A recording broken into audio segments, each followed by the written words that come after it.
And welcome to another episode of 50 Shades of Grey. Thank you for joining in and listening to me or watching me as it may be on YouTube. Make sure you subscribe and follow because it helps us maintain this channel. So today we are talking about trust. And it's a conversation that I had with a friend the other day around what is trust? Who do we give our trust to in our lives? And are we able to say, as we do to people, I trusted you and you let me down? So I thought, by first of all, I threw into an AI about trust just to see what it came up with, what trust said. And it said, trust is the belief or confidence that someone or something is reliable, truthful, or will act in your best interest, even when you're vulnerable and uncertain. So there's lots of elements to trust, and there's lots of different places that we give trust.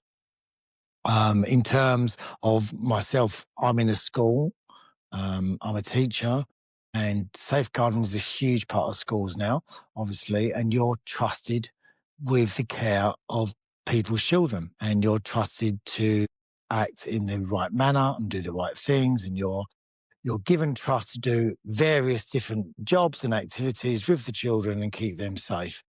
And also, as a parent, you're entrusted to do the right things by your child, keep them fed, keep them with a roof over their heads. You're trusted to give them a good example. So there's loads of places that we can find trust in different areas of our lives and to different degrees. It's a key part of relationships, communities, and systems. When you trust in, you're choosing to take a risk. And that's what we're going to come to today. It's all about the risk based on expectations, often without full proof. And that's very true, I think, isn't it? When we head into a relationship, we sometimes start trusting people very quickly because they give us a sense of security, maybe. And we give them this trust quite willingly and freely in the hope that they act accordingly with it. And sometimes vice versa, it happens both ways, not always in relationships. I've found sometimes it can be a very one-way street, the trust, where you completely trust the other person. But if you were to question them, it's not that they don't trust you, but sometimes they just don't think about it. They're not really questioning whether you would be unworthy of their trust because they probably haven't given it to you sometimes as well. So in different contexts, it goes on to say, in relationships, trust means believing someone won't hurt, lie to you, or betray you. It's built over time through consistent, honest, and respectful behavior. Now, I think that's very interesting, especially when it comes to relationship. And that's one question I'm constantly asked is, how long does it take to trust someone, and that people's trust has been broken? And this is where my conversation begins, I think, because have you got the right to say to someone, I gave you my trust and you let me down. You've disappointed me. Because again, I think that depends upon how that trust is given. So we're going to relate this trust just to relationships. That's what we're going to talk about. Because it goes on to say in here, in society, we trust institutions like banks, governments, or healthcare systems to function fairly and effectively. Well, we know that's not true. History shows it's not true. Not the healthcare as such. We can't trust the banks. They've already let us down on several occasions. So we know that. Governments, how often do we find that governments lie to us about what's going on? So in terms of society, trust is completely broken. Technology, we trust software, algorithms, or AI to operate securely without harm. Enough said about that. I think we can just, we know that we can't trust that because we just can't trust technology, can we? It's always breaking down on us. People are always hacking into it. AI, I don't think at the moment we know enough about. We don't know if we can trust it. It does say about key traits of trust. Vulnerability. You're open to being hurt or disappointed. Now, I think that's really interesting because I think you give your trust. You give your trust quite freely, I think, and you must give it freely because you can't. I don't think we can say to people, "Look, I'm trusting you." I know I've probably said that to my son several times. I'm trusting you. You're going to do this when I go out. You're going to take the washing out or in or whatever it may be. But I don't think that's the kind of trust that we're talking about. I think we presume that someone's going to act in the same way as we do in a relationship. So if we're not cheating on them, we're presuming that they're going to act in the same way, providing obviously that you've had conversations before that you're both on the same page. But here's the thing. How often do we do things ourselves that really surprise ourselves that we do? So I've found myself in that situation before where I'll act in a way that when I look back and think about it, I think I was really surprised I acted that way. I took myself by surprise. I didn't think I would say that. I didn't think I would react in that way, but I did. And because it all depends on circumstances, environment, and a whole host of other things that go on. So my point is, if we don't completely know what we're going to do all of the time, we can't actually say to someone, I won't let you down, because we don't know what we're going to do. Put in a situation, we have no idea. I think we can be pretty certain 95, 96, 97% of the time, but there's that 2 or 3% that we just don't know. So the question that I was asked was, can you ever fully trust someone? And here's the conclusion I came to. I think you can completely, fully put your trust in people, but don't be surprised if that doesn't work out. And I avoided saying, don't be surprised if you're let down, because you're giving this trust, I think. You're freely giving this trust. I think it's a different situation if the person says, look, please trust me. I want you to trust me, because they're asking for it. But if you've never had that conversation and you freely give of your trust, I think you need to in a relationship to move forward, obviously. However, I do think if that person doesn't fulfill all these things that we've spoke about already, then that's just a sign for you to move on from that situation. If you feel that bad about it, it may be something you can work through after like losing trust and building it up again. It may not be. I think that what we need to do is maybe adjust how we think about trust and give your trust to someone until you find something that you can't give it anymore. And it's as simple as that. Because we only ever trust someone completely until we don't. So you trust someone until you don't trust them anymore. And you're never going to know that until either you both get to the end of your journey or that you find out that they've done something that has, to you, made you lose that trust in them. Now, that doesn't need to be cheating. I think we associate it a lot with cheating, affairs, of being unfaithful, being not monogamous to the person. We spoke about that on a podcast. But I do think sometimes we put so much emphasis on trust. We freely give trust and we give it to everyone. It's not just relationships. It's relationships with friends as well. We give our trust to friends all the time. And we get let down, and then we decide whether or not we're going to trust them again, or we might have a break from them for a while, and it's all individual trust as well. How you give your trust and how you perceive your trust is very personal to each person. Someone could act towards me in a way that I just completely disregard and think nothing of, and I could act in the same way towards someone else, and they could think it's a really big deal and then stop trusting me. So I think you can be disappointed, but you can't be disappointed in the other person, I don't think, because it's like we obviously want things to work out, but if you trust someone, that's what you're doing. You're choosing to do that, and you have to.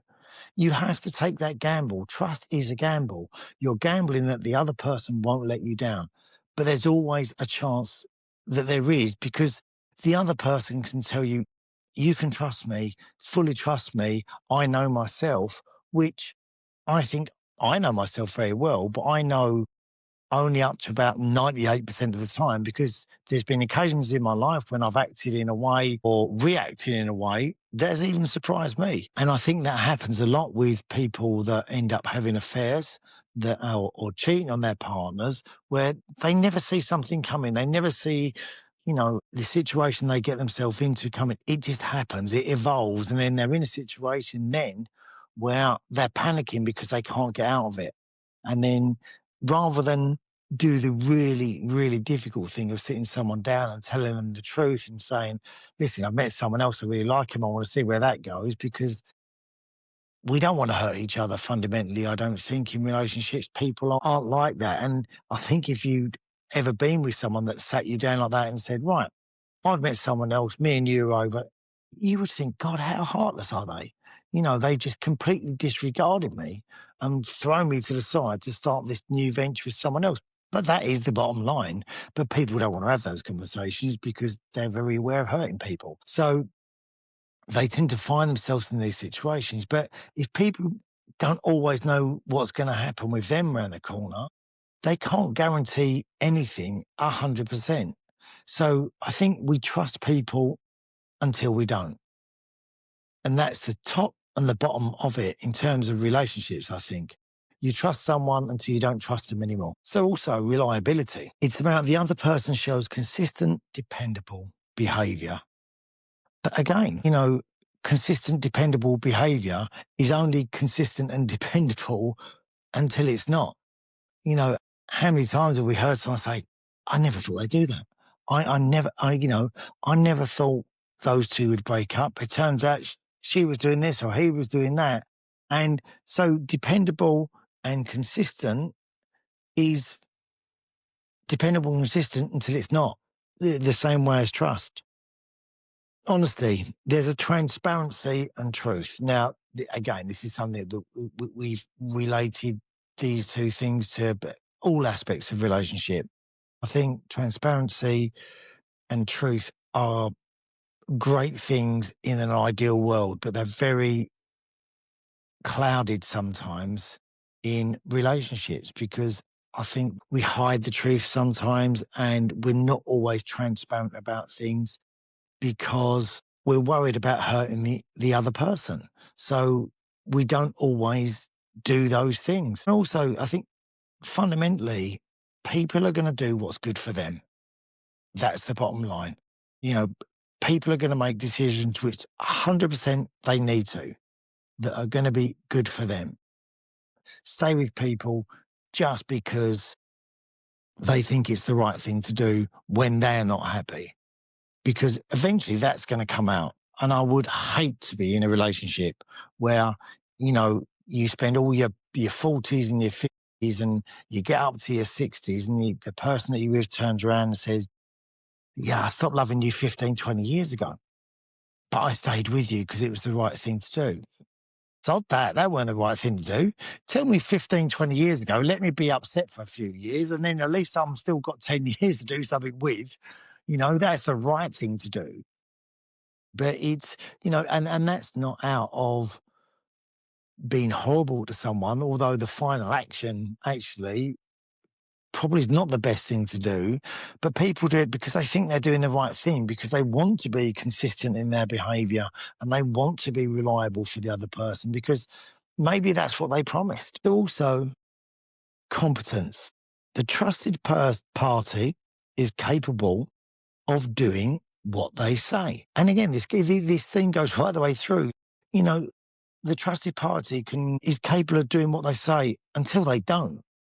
If you apply this to politics, how many times have we heard different political parties come out and say, you can trust us. We're going to do this. We're going to do this. We're going to do this. And then they don't, because they get into a situation where they find that, oh, we did say that, but actually that doesn't work at all. But so we're going to change that now. So, it's all very well being competent with giving your trust to people. But the bottom line is people want to be capable of doing what they say. They really do. People want to be trustworthy. I want to be trustworthy. I want to trust people, and I do. I think I give my trust quite quickly to people. And If they let me down, they let me down. That's how I look at it now. But I don't think ever got the right to turn around and say to people, and I think I have done it, and I think I've been wrong when I have, like, you let me down. I trusted you. You let me down. Well, that's basically what happened, but they haven't let you down. They just haven't fulfilled your needs for you. They might have fulfilled their needs somewhere else, but they haven't fulfilled what you wanted from them. They haven't let you down. You gave something to them. You gave them your trust and it hasn't worked out. And you take it back. You don't keep it with them. You bring it back in. You take it back and you call that a day. Or you take it back until a time where you feel like, okay, I'll give you a little bit again. I'll give you a little bit more, a little bit more. So I think you can trust people over a period of time, and I think you get lazy with your trust as well. I think sometimes if you're with a person a long time, maybe you get complacent because you stop doing the things that you did before. And I've had this before where someone's actually said to me, I trusted you and you've let me down. And I thought to myself, hold on a minute. I stopped trusting. I let you down, or you perceive I let you down, because you stopped being the person that you started out to be. So that changed my behavior completely. And that's the other thing. I think you can give your trust to people, but you've got to hold up your end of the bargain as well for them to live up to your expectations of your trust. Because if you don't, if you start changing your behaviors, you stop calling them, or you don't do things that you say you're going to do, or you stop giving your affection to them, then that's going to change their behavior. And I think we do this a lot. When we say, I'm constantly meeting the wrong people, I'm constantly being cheated on, I think sometimes you have to think, well, hold on a minute, I'm the common denominator. I'm the only common denominator in this.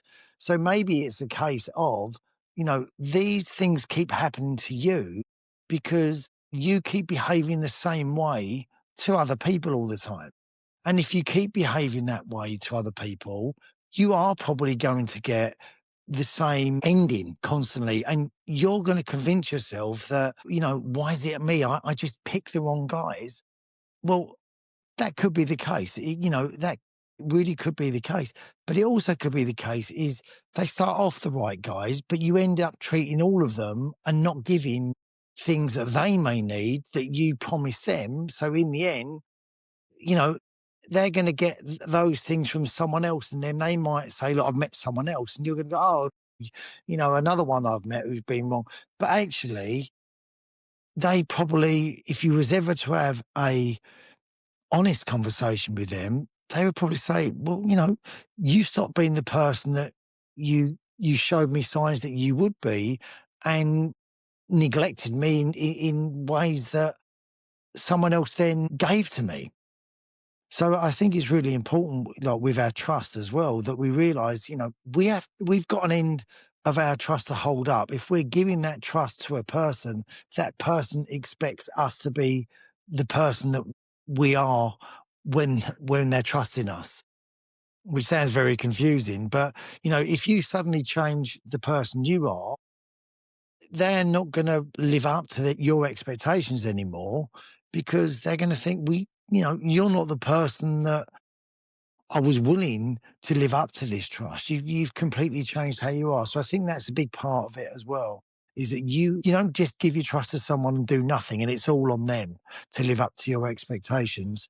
You've got to maintain being the person that you've promised to be, or you showed them to be. You can't then suddenly change that. And I think that's very similar when you first meet people as well. And a lot of these things are no one's fault, but everyone wants to please people when they first meet people. So you could meet someone and they might be like a real gym bunny or a gym guy.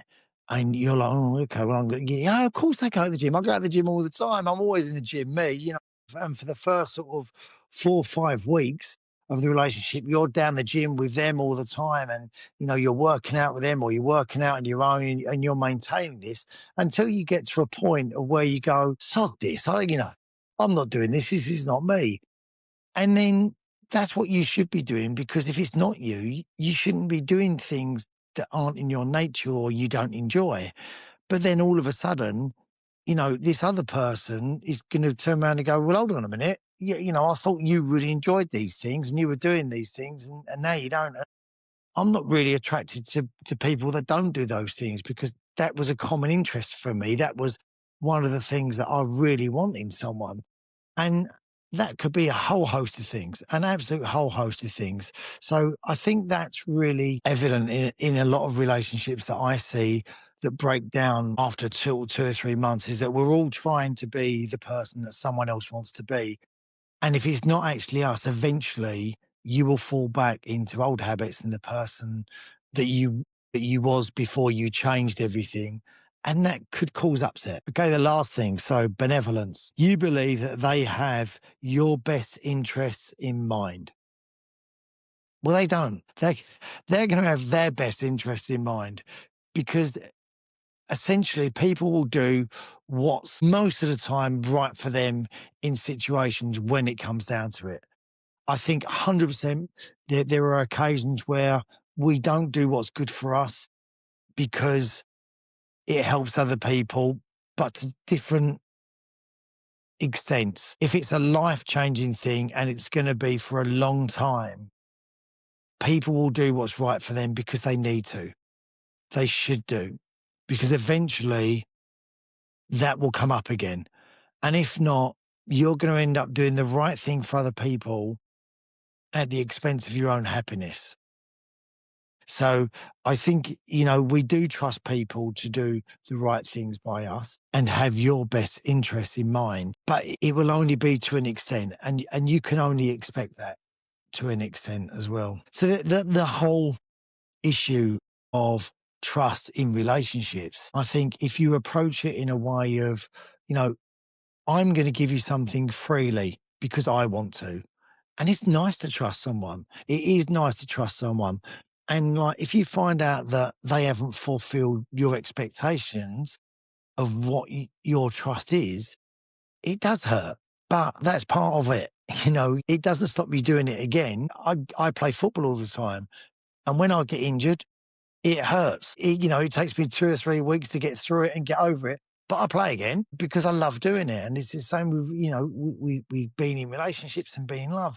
If it's something you really enjoy and you enjoy that feeling, for me, I enjoy the feeling of actually loving someone as much as knowing that I'm loved back. For me, it's very much a giving thing. It's about knowing I feel that way about someone.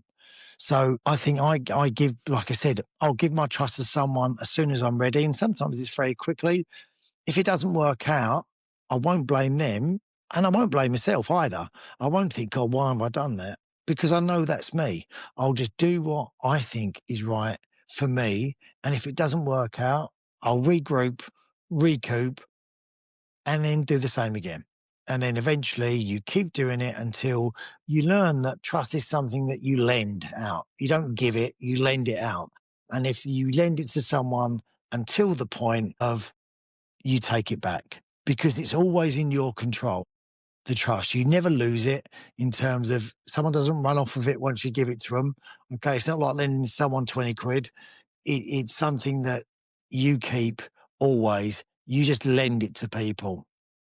And it's entirely up to you how much of it you give them, obviously. You might only give them a little bit as you go along. It's all individual how much trust you give. Some people never trust people. They just learn to never trust people. But I think if you don't trust people, you're never really fully opening yourself up, because you have to be vulnerable. You do have to be vulnerable in relationships. And the downside of being vulnerable is you can get hurt, but that's what relationships are. That is always the gamble. But I think the gamble's worth it when it's all good. So anyway, guys, thank you for joining me. Send me your feedback. Tell me what you think about trust. How does it work in your relationships? Do you feel that you're always meeting the same people that are letting you down, you're losing your trust? And have you said to people, I trusted you, you let me down, especially within relationships? But make sure you subscribe, make sure you follow. And the podcast goes from strength to strength. It's doing really well. So I appreciate your support. I appreciate you following and liking everything that we do. So take care, guys. See you soon.